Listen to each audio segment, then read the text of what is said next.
ഇതുപോലെ വരും, ജസ്റ്റ് ഒരു ഇന്ററോഗേഷന് പോകും, അത്രേ ഉള്ളൂ. നമ്മളൊന്നും ഇത് കണ്ടിട്ട് പോലും ഇല്ല. ഈ ഫേസ്ബുക്ക് ഹാക്ക് ചെയ്ത് ഫോട്ടോ എടുത്തേക്കുന്നു. ഈ സാധനം കണ്ടിട്ടില്ല. ഫീസിന്റെ ട്രാൻസാക്ഷൻ ഒരു തെറ്റും ചെയ്തിട്ടില്ല. ജസ്റ്റ് ഒരു ഫീസ് ട്രാൻസാക്ഷൻ, അത് ഒരു MDMA കാരന് അത്രേ ഉള്ളൂ. ഇതാണ് അഞ്ചൽ ബൈപ്പാസിൽ നിന്നും 86 ഗ്രാം MDMAയുമായി കോൺഗ്രസിന്റെ പ്രാദേശിക നേതാവും സുഹൃത്തും പിടിയിലായ സംഭവത്തിൽ അമ്മയും മകനും ഉൾപ്പെടെ 3 പേരെ കൂടി അഞ്ചൽ പോലീസ് അറസ്റ്റ് ചെയ്തു. അഞ്ചൽ ആലഞ്ചേരിയിൽ ഇൻഷുറൻസ് കമ്പനി നടത്തിവരുന്ന ലീന ജേക്കബും മകൻ റോണക് സജു ജോർജും മകന്റെ സുഹൃത്തുമാണ് പിടിയിലായത്. ലീന ജേക്കബിന്റെ ഡ്രൈവറും ഐലറ സ്വദേശിയുമായ പ്രദീപ് ചന്ദ്രൻ ഇന്നലെ പോലീസ് പിടിയിലായി അറസ്റ്റ് രേഖപ്പെടുത്തി റിമാൻഡ് ചെയ്തിരുന്നു.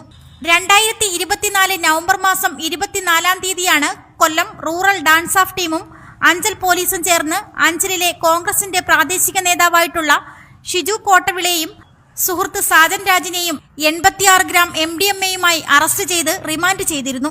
ബാംഗ്ലൂരിൽ നിന്നും MDMA കടത്തിക്കൊണ്ടുവന്നത് ഐലറ സ്വദേശിയായിട്ടുള്ള പ്രദീപാണെന്ന് പോലീസ് അന്ന് തന്നെ തിരിച്ചറിയുകയും പ്രദീപിനെ പ്രതിയാക്കി പോലീസ് കേസെടുത്തിരുന്നു.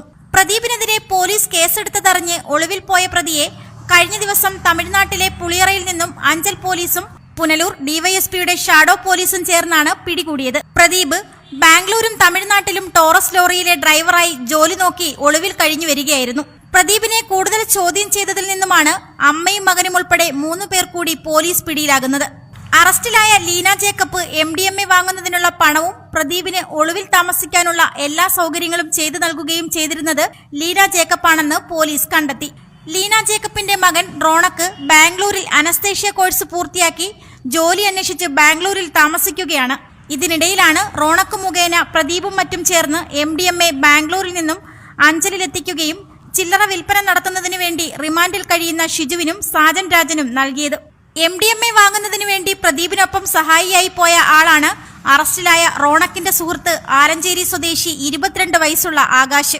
പോലീസിന്റെ ചോദ്യം ചെയ്യലിലും മൊബൈൽ ഫോൺ പരിശോധനയിലും മറ്റും ഡിജിറ്റൽ തെളിവുകൾ ഉൾപ്പെടെ ശേഖരിച്ചുകൊണ്ടാണ് അറസ്റ്റ് അഞ്ചൽ പോലീസ് രേഖപ്പെടുത്തിയിരിക്കുന്നത്. പ്രതികളുടെ അറസ്റ്റ് രേഖപ്പെടുത്തി റിമാൻഡ് ചെയ്യാൻ കോടതിയിലേക്ക് കൊണ്ടുപോകുന്ന സമയം പ്രതികൾ MDMA തങ്ങൾ കണ്ടിട്ടില്ലെന്നും തങ്ങൾക്ക് യാതൊരു പങ്കുമില്ലെന്നും പ്രതികളിൽ ഒരാളായ ലീന ജേക്കബ് വിളിച്ചു പറഞ്ഞു. ഇതിനിടയിൽ ദൃശ്യങ്ങൾ പകർത്താൻ ശ്രമിച്ച മാധ്യമപ്രവർത്തകരെ ഭീഷണിപ്പെടുത്തുകയും ചെയ്തു. അറസ്റ്റ് രേഖപ്പെടുത്തിയ പ്രതികളെ കോടതിയിൽ ഹാജരാക്കി റിമാൻഡ് ചെയ്തു. 11/2024 തീയതി 86 ഗ്രാം MDMAയുമായി ഇവിടെ 2 പേരെ പിടിക്കുകയും അന്ന് കേസ് രജിസ്റ്റർ ചെയ്യുകയും ചെയ്തിട്ടുള്ളതാണ്. അതുമായി ബന്ധപ്പെട്ട് കൂടുതൽ പ്രതികൾ അതിൽ ഉൾപ്പെട്ടതായി ഞങ്ങൾക്ക് വിവരം ലഭിക്കുകയും അവരെ നിരീക്ഷിച്ചു വരികയും കഴിഞ്ഞ 2 ദിവസമായി അതിലൊരു 4 പേരെ പ്രദീപ്, ലീന, റോണക്ക്, ആകാശ് എന്നിവരെ ഇന്നലെയും മെനയാന്നുമായി 2 ദിവസമായി അറസ്റ്റ് ചെയ്തിട്ടുള്ളതാണ്. ഇവർക്ക് 4 പേർക്കും ഈ കേസുമായി ബന്ധപ്പെട്ട് വ്യക്തമായി അറിവുണ്ടായിരുന്നു, അതിനകത്ത് പങ്കുണ്ടായിരുന്നു. ഈ ലീന എന്ന് പറയുന്ന സ്ത്രീ ഈ പ്രതികൾക്ക് വേണ്ടി ഫണ്ട് അതിനകത്ത് അവൈലബിൾ ആക്കുകയും അവർക്ക് ഒളിവിൽ താമസിക്കാനുള്ള സൗകര്യം ഒരുക്കി കൊടുക്കുകയും ചെയ്തു. ഈ പറയുന്ന റോണക്ക് എന്ന് പറയുന്ന ലീനയുടെ മകനാണ് ഈ MDMA ബാംഗ്ലൂരിൽ നിന്ന് വാങ്ങുന്നതിനും അവിടുന്ന് കൊണ്ടുവരുന്നതിനുള്ള സൗകര്യങ്ങളെല്ലാം ഒരുക്കി കൊടുത്തത് ഈ റോണക്കാണ്.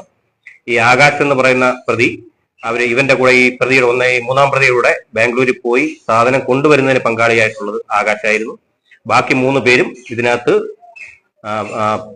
പ്രദീപ്, ഷിജു, സാജൻ രാജ്, ഈ 3 പേരും ഇത് വിൽക്കുന്നതിനും മറ്റും ഉൾപ്പെട്ടിട്ടുള്ള പ്രതികളായി ഉണ്ടായിരുന്നു. അങ്ങനെയാണ് നമുക്ക് ഇൻഫർമേഷൻ കിട്ടുന്നത്. ചെറിയ രീതിയിൽ MDMA കച്ചവടം ഉണ്ടായിരുന്നു.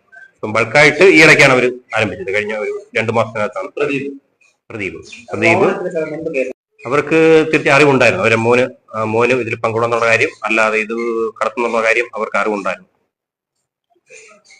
എക്സൈസിന്റെ ഒരു കേസുണ്ട്. കഞ്ചാവ് കൈവശം വെച്ചിരുന്ന, സ്മോൾ ക്വാണ്ടിറ്റി കൈവശം വെച്ചിരുന്ന ഒരു കേസ് എക്സൈസിന് അരിങ്കാവില് അഞ്ചൽ എക്സൈസ് കേസുണ്ട്.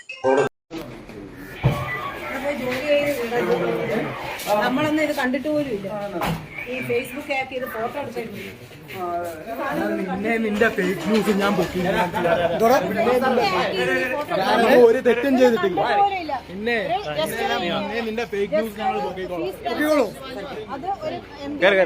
അത്രേ ഉള്ളു. ഞങ്ങൾ ഇതുപോലെ വരും, ജസ്റ്റ് ഒരു ഇന്ററോഗേഷന് പോകും, അത്രേ ഉള്ളൂ. ഞങ്ങളാരും ഇത് കണ്ടിട്ട് പോലും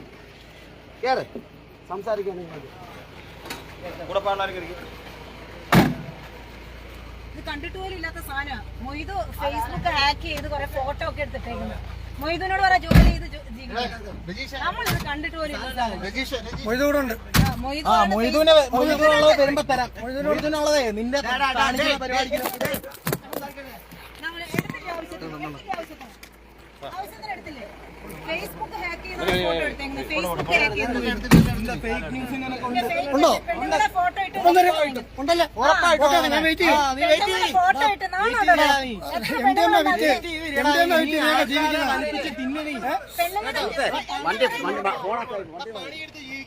നീയൊക്കെ നല്ല പണിയാണല്ലോ ചെയ്യുന്നത്. മനസ്സിലായോ? മനസ്സിലായി. ഇതായിട്ട് ഒരു ബന്ധമില്ല. മനസ്സിലായി.